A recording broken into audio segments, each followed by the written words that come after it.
When the lights go out and the world grows quiet, some places don't sleep, they remember. Tonight we step into the shadows where history whispers and the dead refuse to stay silent. You're listening to Books Paranormal Podcast.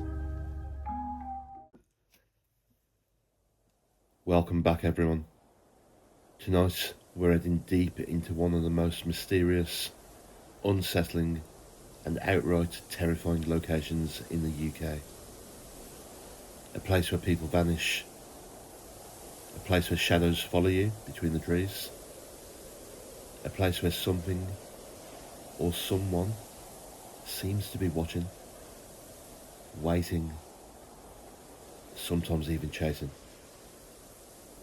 Tonight's episode is all about Cannock Chase, right here in the West Midlands. By day, it's a place of beauty. Rolling woodland, open heathland, peaceful walking trails. But by night, Cannock Chase becomes something else entirely.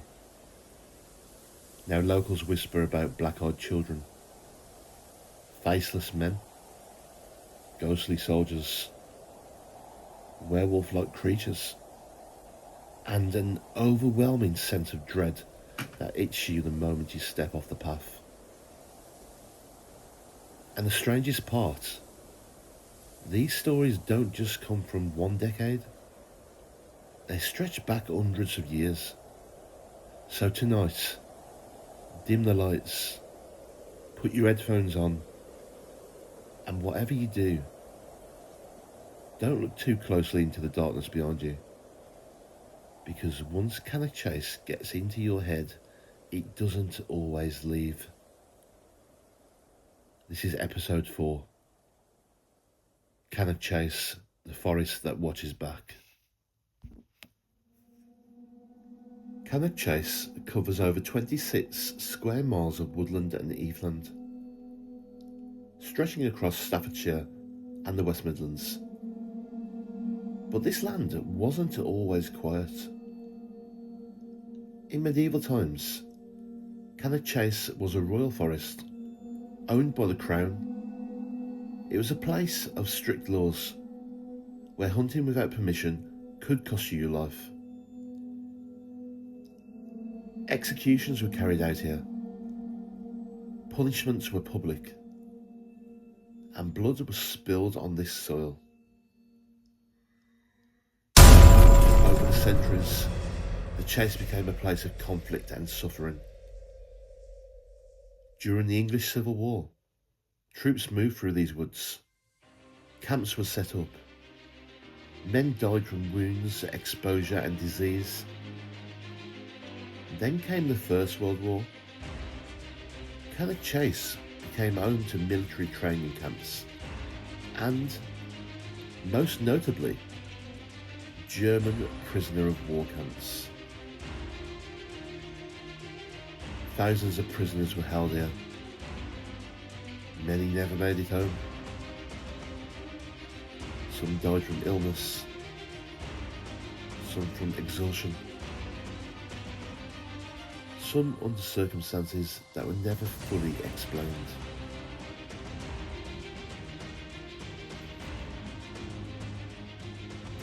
Their bodies were buried nearby, and many believe they never truly left.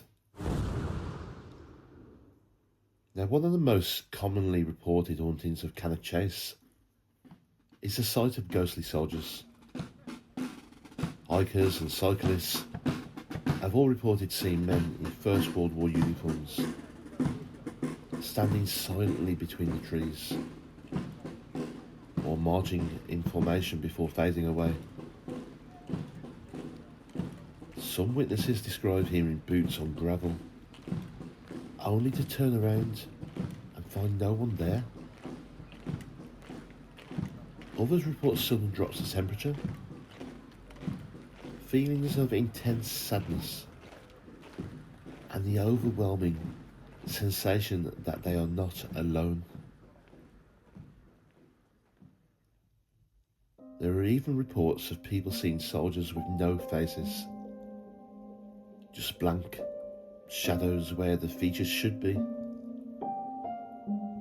Paranormal investigators believe these could be residual hauntings, echoes of trauma replaying itself on a loop. But others fear something darker is at work, something feeding on the energy left behind by suffering.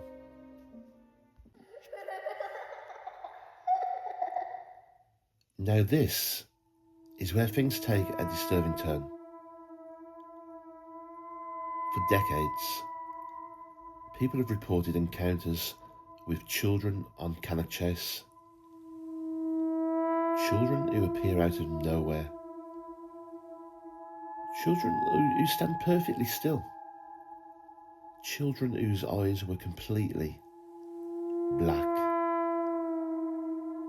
No whites, no pupils, just endless darkness. Drivers have reported slamming on their brakes to avoid hitting a child standing in the middle of the road, only for the child to vanish inches from the car.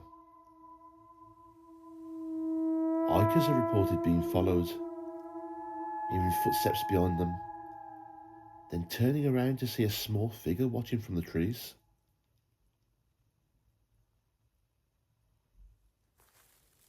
One witness in particular described locking eyes with a child who slowly smiled before their face seemed to stretch unnaturally. Another reported the child whispering, "Can you help me?" Black-eyed children are a global phenomenon,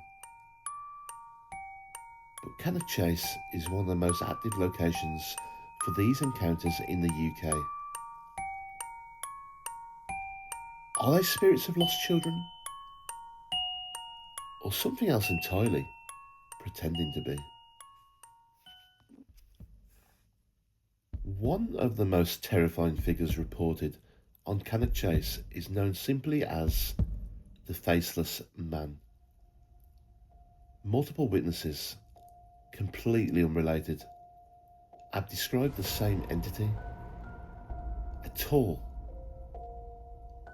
thin figure, standing upright, wearing dark clothing.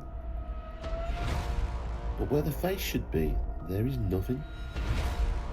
No eyes, no mouth, just smooth, blank skin. People report seeing him standing at the edge of the tree line, just watching. If you stare too long, he moves closer. Some claim he appears in photographs after visiting the chase. Others say electronics malfunction when he's here. And nearly everyone who encounters him reports the same thing afterwards. Crippling fear, nightmares, and the feeling that something followed them home.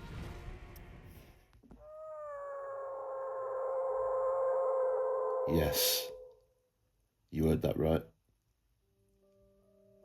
Cannock Chase is also infamous for reports of a werewolf-like creature. Since the early 2000s, witnesses have described seeing a large, muscular creature running on two legs covered in dark fur. Red or glowing eyes, long arms, and movements that are far too fast to be human.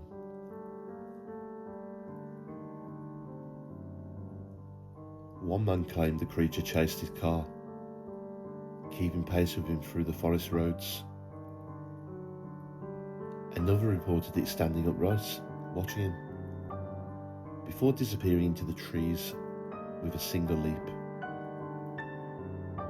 Is it a cryptid? A manifestation? Or something born from the land's long history of trauma?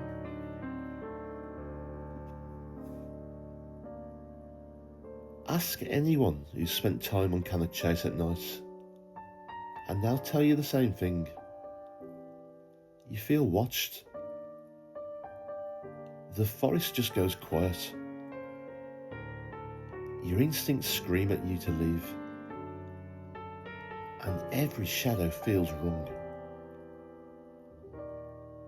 Paranormal researchers believe Cannock Chase could be a thin place where the veil between worlds is weak.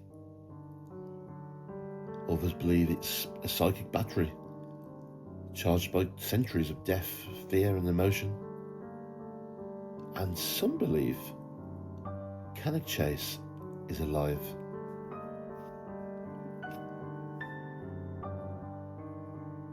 So, whether you believe in ghosts, cryptids, or something we simply don't yet understand, Cannock Chase has earned its reputation. And if you ever decide to visit, stay on the path. Don't follow the voices. And if you see someone standing between the trees, no matter how much they look like they need help, do not approach them. Because some things out there want you to come closer. Now, you've been listening to Books Paranormal Podcast. If you've enjoyed this episode, make sure you follow, share, and keep an eye out for our next descent into the unknown. Until next time, sleep tight. So everyone, that was episode 4, Cannock Chase. I hope you enjoyed having a little listen to the 4th episode of this short story series. I have got something new coming out soon, which has been requested by a lot of people. Obviously, I'll do podcasts talking to people and investigators and teams from all over the world. That's ongoing. We've got them every week. This little mini-series we're doing of the spooky true stories, they're ongoing. But I'm also doing a separate series which is going to be longer episodes, more so about true crime, unsolved mysteries, and serial killers from all across the globe. They're going to be very, very interesting. So keep a lookout for those. And yeah, we'll catch you on the next episode, episode 5. And that is all about